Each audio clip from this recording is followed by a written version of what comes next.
So today's message is on stand your ground because there are times when everybody else is going a different direction, and it's important for us to not go with them, to not get swept away by the tide. If you've ever been out in the ocean or in a strong river or something where there's a strong water current, you know that at times, if you're in just ankle deep, it won't affect you. But if the current is strong, it doesn't take too much water to get before you start to get pulled by the current and sometimes swept away. So there are times when it's very difficult to stand your ground. There are times when everyone, or it seems like it, everyone is going a particular direction and you are going the other direction or standing firm where you are. So that's what we're talking about today. The phrase stand your ground is probably the easiest way for us to conceptualize it, but it needs a little bit of tweaking, and the tweaking is going to make it be less good English, but more helpful to use. So it's not your ground that you need to stand firm on. It's God's. So if you are standing firm on an error, that doesn't help you. If you are standing firm on something that's just wrong, that doesn't help you. What helps is when you have read the Bible or heard something from the Bible that is true, and you stand on that. That you stand on firm foundation, even though there may be pressure to go a different direction, or lots of people may be going a different direction. Thanks, God, for today. Help us to hear your word. Amen. So we're going to start in Luke 1. We're going to do a bit of review because we've been looking at Luke 1 for the last 3 weeks. So we're going to just remind ourselves, because the action today needs you to remember a few things from the last couple weeks. So verse 5. In the days of King Herod of Judea, there was a priest named Zechariah. His wife was a descendant of Aaron. Verse 6, both of them were righteous before God, living blamelessly according to, if you're following along, what does it say? How many of the commandments and regulations? All of them. I'm not going to ask for a show of hands on this next question, but I would just like to think, how many of you in the congregation have followed all of the commandments and regulations of God this week? Don't tell me, because the correct answer probably should be close to 0 of us. But Zechariah and Elizabeth, for a lifetime, there's an extraordinary praise. Most of the Bible is a record of people who did not keep God's commandments, and it tells their story. Times when even the people who were really faithful and really good, there's some stories about when they weren't. But Zechariah and Elizabeth, astounding. Both of them were righteous before God, living blamelessly according to all the commandments and regulations of God. So every now and then you'll hear somebody say, oh yeah, those commandments, they're just to show you can't do it. No, that's not exactly it. The commandments are there because they're helpful, because they will change society in a way that will make it so much better, because they will change you and your life and your family and bring blessing. They are to be followed. It's helpful to follow them. And Zechariah and Elizabeth were living in the blessing of that, but what they most wanted, they didn't get. And one of the things that happens to people when they are disappointed is a lot of times they give up. They say, oh, if it doesn't matter, I'm just going to do whatever I feel like then. And Elizabeth and Zechariah were able to have something they strongly desired that they didn't get, and not allow their disappointment and frustration to distract them from what was good. Even though in their company of friends, they had all kinds of friends who were not as faithful as they were, who would have encouraged them to, oh, you don't need to be so strict. You don't need to do that. But it was a blessing that they were following what God had laid out to bring a blessing. And they kept it even in their disappointment. Just an extraordinary example for us. When we are disappointed, how helpful it is to keep on being faithful and to hold before God perhaps our confusion, our doubt, our misunderstanding, our pain, but to continue to love and to trust God who loves us. So that was their status. They really wanted a child, and the years passed, and then the decades passed, and they still remained faithful to God who loved them, even in their disappointment. So out of that, eventually, when Zechariah was old, we get down to verse 8. Once when Zechariah was serving as priest before God and his section was on duty, he was chosen by Lot to go minister to God in a place where no one else went. And when he was in this holy space, he saw an angel of God who told him, you're going to have a child. And here's some things you need to know about him. His name is to be John. And he's going to be filled from before birth with the Holy Spirit. So he should never have alcohol. Because, actually the angel didn't say what. He should never have alcohol.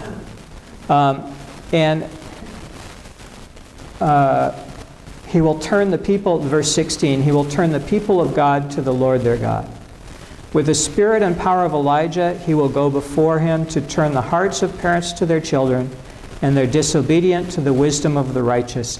So the angel lets Zechariah know that this child is going to be someone not only special for us, for the people of God, but special in God's eyes too.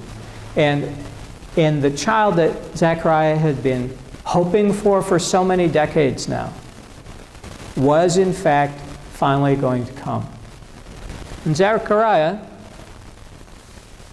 couldn't believe it. It was something he had hoped for so long, he just gave up hope. So he said, well, what'll be a sign that this will be true? And the angel said, look, I'm Gabriel. I came to give you this, but I'll give you, there'll be a sign. You won't be able to talk until this comes true. And Zechariah lost his voice. Wasn't able to talk. So he eventually finished his duties where he was, came back out in public. They could see that he'd seen an angel or something, but he couldn't talk about it. So eventually his time of service in the temple was over. He went home. He was able to write out for his wife, presumably, what had happened, and remained silent. And the promise came true. Elizabeth, who is thought to be barren for decades, became pregnant. And we don't know the family dynamic that existed in their house before this event. We don't know who is the vocal person in the family, or if they both were. But we know what happened now. No matter how much Elizabeth had tried to stay in the background before, she was the only one who could talk now. If they wanted groceries, Zechariah could point, he could write, but Elizabeth could say, I'll take that and that and that. Elizabeth became their voice for the period of her entire pregnancy. And Zechariah got to wait and listen to Elizabeth. So for at least 9 months, and sometime before, for more than 9 months, Elizabeth has had to be the one in the family who communicates out loud anyway, everything. And Zechariah is in a spot of silence. We don't know if it was like that before, but that's how it was for those 9 months. So we're going to continue in Luke 1, but we're going to jump some verses. Verse 57. Now the time came for Elizabeth to give birth, and she bore a son. And Zechariah probably was thinking, all right, at last I can talk.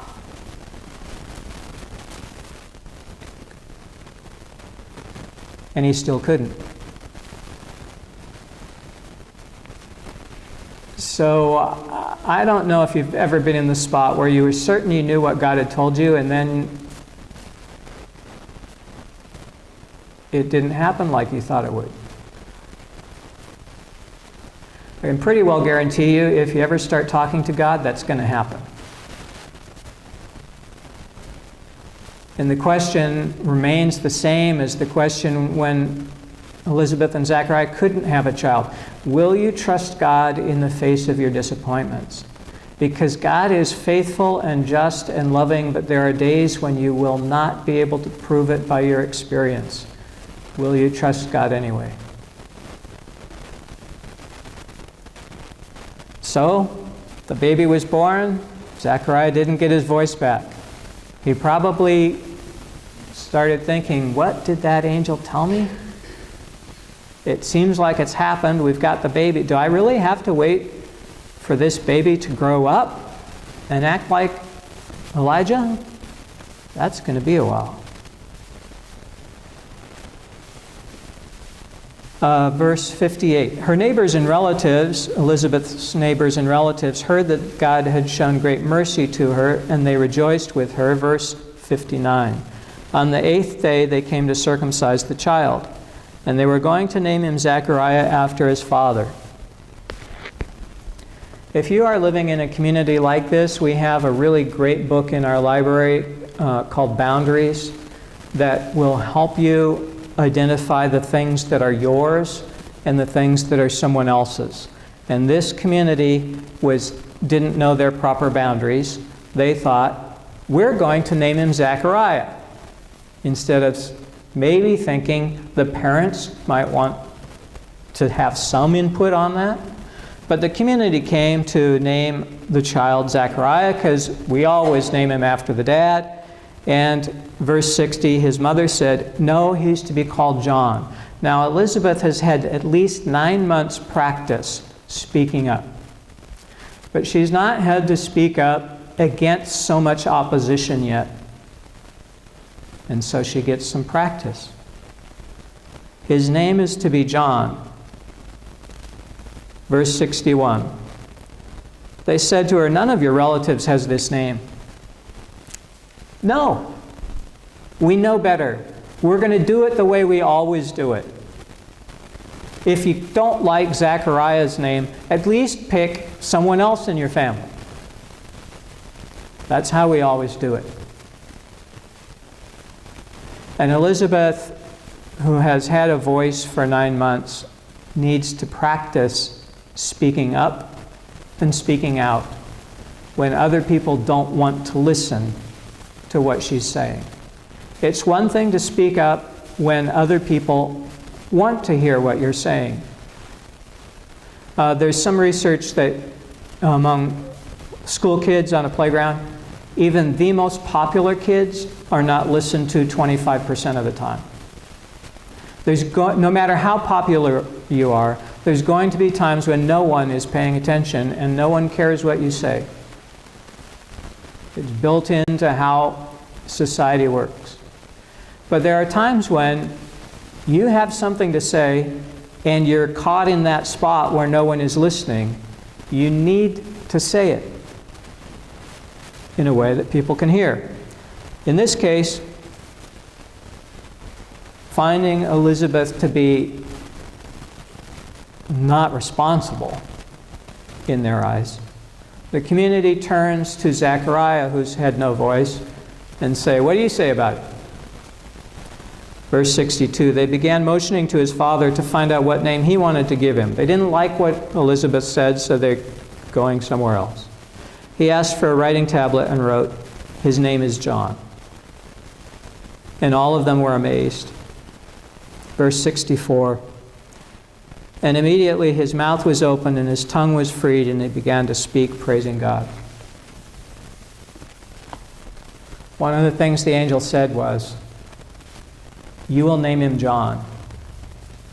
And until that happened, Zechariah couldn't talk.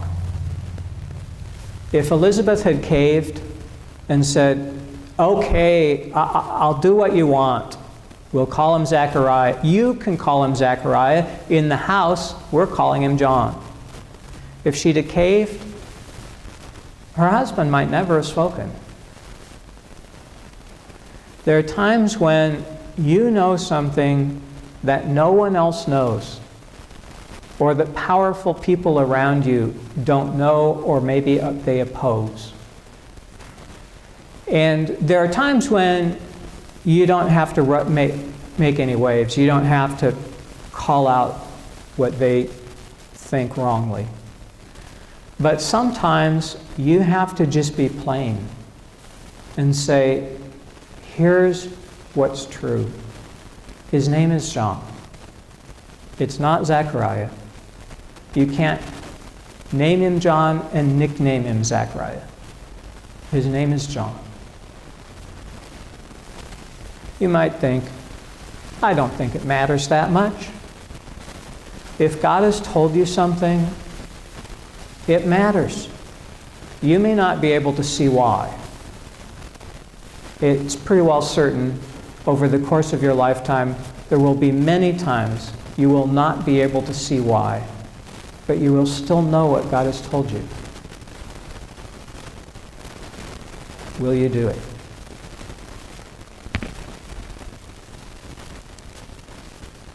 Zechariah, as he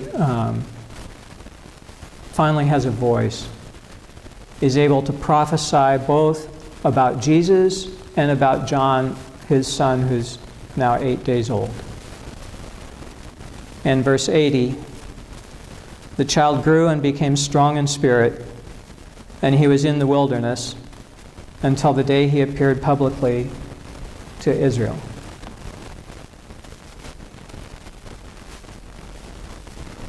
We don't know any more about Elizabeth.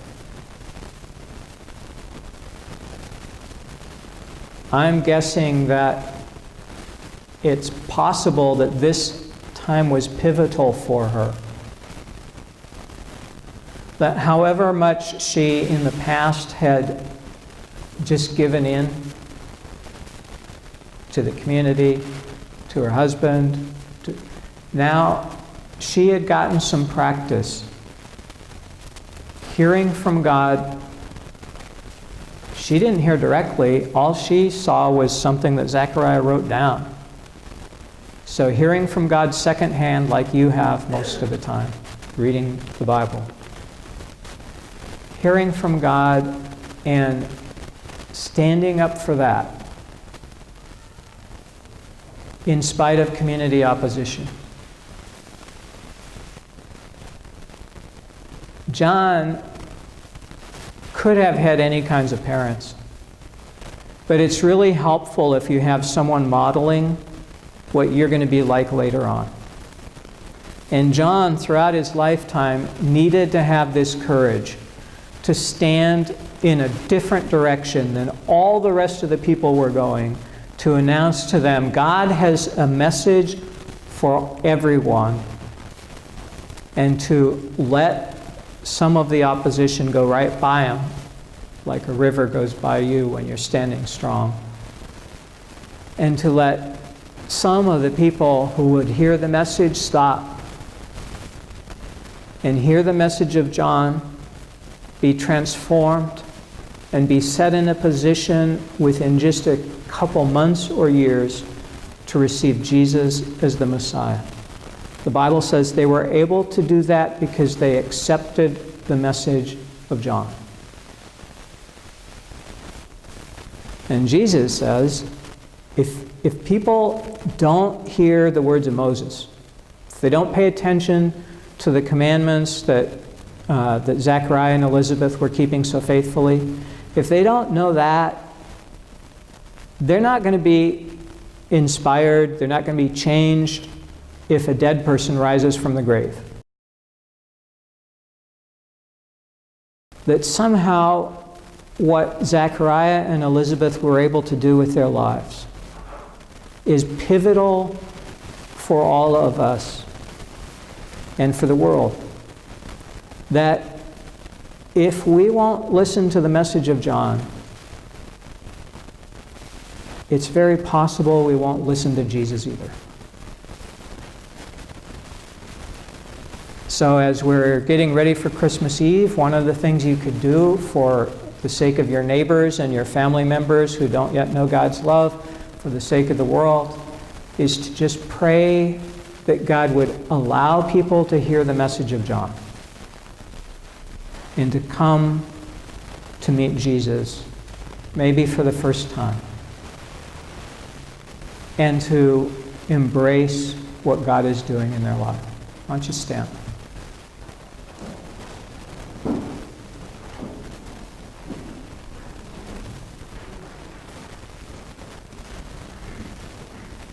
I encourage you to hold your hands out. It's a way to signal your openness to God for what God is desiring to do in your life.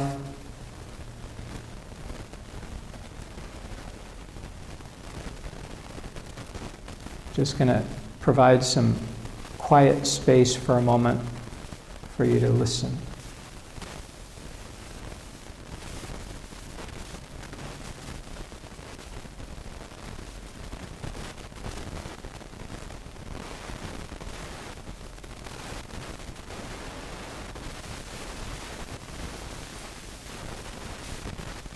God, there are so many voices trying to get our attention.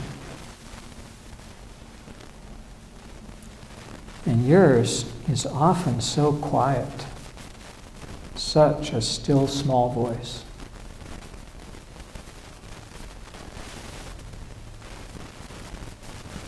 It's easy, even in the Christmas season, to not hear about Jesus.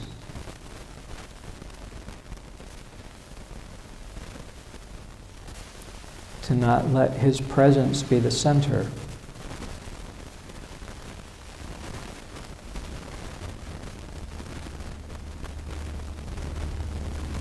We hold before you the people of the world, God, and thank you that you have such mercy on them, that you sent Jesus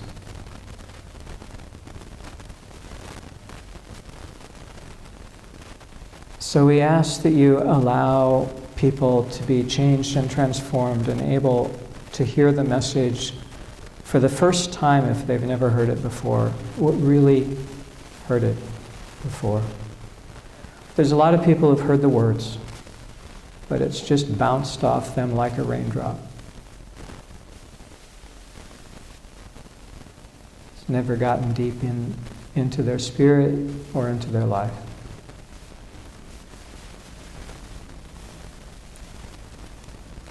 So we hold before you this day the people around the world who are wanting change, they just don't know where to turn.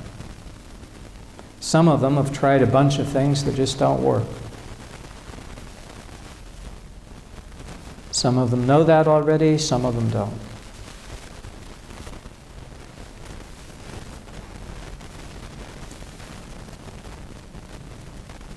Thank you for opening eyes around the world to your mercy and greatness and compassion. Thank you for helping us to be standing on your solid ground. And when we stand there, to stand fast, even if the world is going somewhere else. But to stand on what you've told us and to be light and life for the people who are ready for a change. Thank you for your mercy, we praise you. Amen.